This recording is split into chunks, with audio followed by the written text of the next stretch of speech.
Bonjour les huitièmes, je voulais clarifier des choses alentour des dallages. Je sais que je vous ai envoyé des notes et une vidéo en anglais, une petite chanson, mais je voulais aussi vous expliquer un petit peu avec ma voix et de l'information extra au sujet des transformations différentes.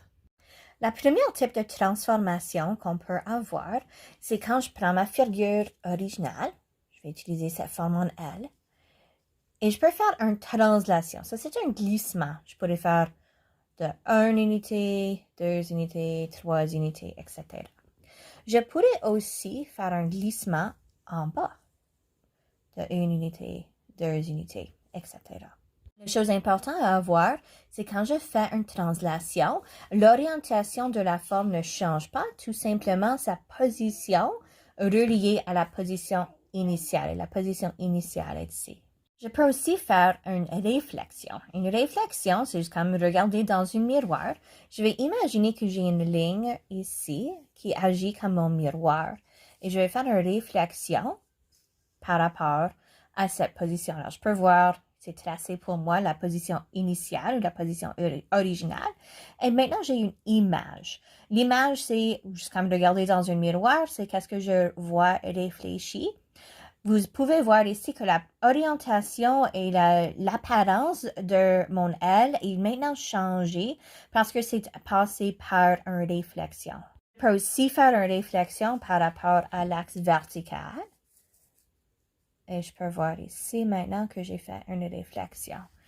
Je peux aussi faire des rotations. Quand je fais une rotation, j'ai un point et je le tourne alentour de ce point-là. Alors, par exemple, ça, c'est une rotation de 90 degrés dans le sens inverse des aiguilles d'une montre.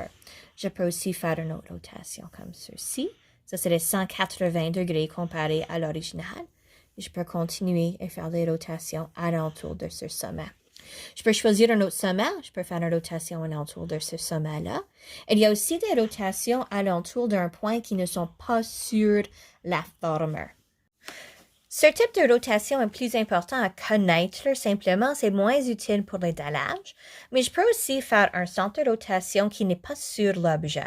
Ici, j'imagine que j'ai un triangle qui est un peu comme sur une ligne pointillée ou imaginaire.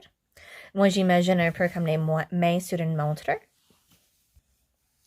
Si je veux faire une rotation de 90 degrés, je vais imaginer la même distance entre mes triangles, entre la centre de rotation. Et maintenant, mon triangle a cette position ici. Je pourrais continuer. J'imagine la même distance encore une fois. Je vais essayer de dessiner la même forme. Et maintenant, la forme a cette orientation ici. Ceci serait 180 degrés comparé à l'original.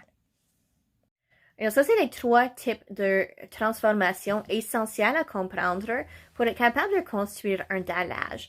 C'est les translations, les réflexions et les rotations. Bonne chance, à la prochaine!